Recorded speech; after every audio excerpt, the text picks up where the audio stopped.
What am I going to do about these gatekeepers on a tour of the Gatekeepers podcast, where the owners of the labels on large and private prisons are expanding their influence? Do we have fans of gangster music nearby? If so, one of the legends is speaking, and he is exposing things none of us were aware of outside of jail cells to earn more money off of those who are imprisoned. Invoking a particular conspiracy theory that has permeated the rap scene for years, Ice Cube claims that the entertainment sector and the prison industrial complex are collaborating to use rap music to draw black and brown youngsters into the criminal justice system. Can you believe that kind of questionable information, if you want to use that word, that appears in a Bill Maher interview for his Club Random podcast? The person responsible for the songs F the Police and Gangsta Gangsta questioned who benefited from our fighting in division, saying things like, "Follow the money." I'm not familiar with their names, but if you look high enough, you can see this as a business. For example, rap music. The records that are released seem really kind of suspicious, if you want to say that word, that they are really geared to push people towards their prison industry. My hair was quick to push back with a pushback, stating that no one is forcing rappers to write the lyrics they scribe. It's not about making somebody write the lyrics. He said it's about the same people who own the labels, own the prisons, write those lyrics. Don't you think that some records are made by committee, where record company representatives sit around and tell the artists, "This is hot. Say that, do this, we're going to have this guy write lyrics." So the story is very structured and tailored to fit the record's goals. Ice Cube then speculated that this is a type of social engineering, in addition to the fact that many artists are annoyed by it. If you carefully consider what Ice Cube is saying, there is probably some truth to it. Hollywood is deciding what direction rap should go, encouraging people to act violently, which leads to arrests and detention in prisons run by a select few people.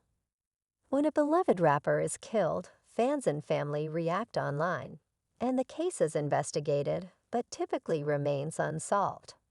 Although the hip-hop community begs for reform, the violent crime doesn't appear to be going anywhere anytime soon.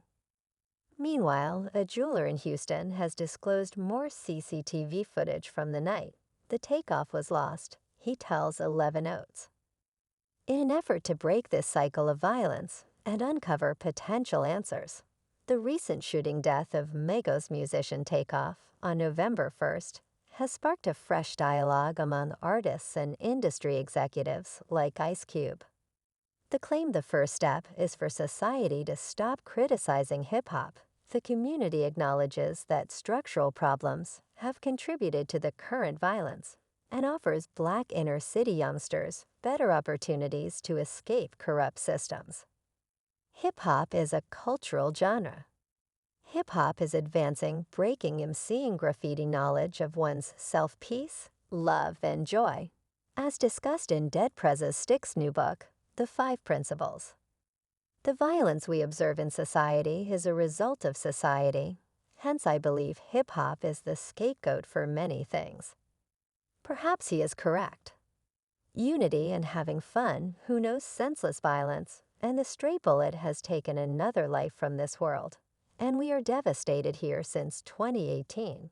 At least 2 or more rappers have been killed each year as a result of gun violence studies. Looking at the life expectancy of rappers, estimate that murder has been the cause of death for over 50% of dead rappers. They also showed that their average age at the time of death was between 25 and 30 years old. This is precisely why Ice Cube belatedly announced his retirement. He claimed that if you wish to harm someone, you can predict where they would be at any given time. The main question is who gives this knowledge the intel, the weaponry. That is what Ice Cube is telling you to think about still, because violence is more accessible than ever before in some of the music. If I'm being honest, reflects that increased accessibility to violence. Luthan explained that because systems are made and controlled by people, the root of these actions has always been systemic. If you grew up in a dysfunctional family, you're going to develop some bad habits that carry over the dysfunction. The kinds of societal ills that we see are things that money doesn't wash away. In some cases, money makes some of these things worse. Too Short, a West Coast rapper who agrees with Cube, added that many of the problems these young artists face are a result of a corrupt system that didn't provide them with any support. Many of these kids lost their real parents, to the war on drugs and the war on crime, according to Too Short, who claimed that their parents were taken from the home, murdered, locked up, or otherwise absent. Additionally, many of these kids have to raise themselves because their grandparents couldn't friends of the family, including the uncles, aunties, and brothers and sisters, have a broken heart. Community you see when Ice Cube joined NWA, the short form for N-word attitudes. He was the main writer. What is problematic with Ice Cube's writing is that noise rap focused on what 50 Cent would call the harsh realities of the environment and lifestyle that most aspiring rappers live. Cube's assertions that the Hollywood elite insights in and around rap music can't be further from the truth. I mean, look at how many rappers lose their lives because of senseless rapper deaths. When compared to the current wave of violence in hip-hop, which began in 2018 when rapper XXXTentacion was shot and killed at the age of 20, Ice Cube claims that back then you could expect a fist fight or a backstage brawl. However, the frequency with which communities are losing rappers to gun violence is painful. Nipsey Hussle Pop Tobacco, does Ice Cube know something we don't know? Is he telling the truth about the Hollywood elite in the wake of his revelation? Following his revelation, internet users took the time to share their opinions on the subject, with one tweeting, "Is Ice Cube know something we don't know? Is he telling the truth about the Hollywood elite?" In November of last year, Ice Cube confirmed he missed out on a $9 million acting role because he refused to get the vaccination shot for COVID-19. Another fan simply wrote, "Gatekeepers exposed by Ice Cube," while another simply wrote, "Rap industry same people who own the labels own the prisons. Is there an agenda?" I turned down a movie because I didn't want to get the motherfing jab, the 54-year-old rapper actor stated during an appearance on the podcast $1 million Worth of Games. He continued, "I didn't want to get the jab effing that jab. I don't know how Hollywood feels about me right now, so if hell for trying to make me understand that."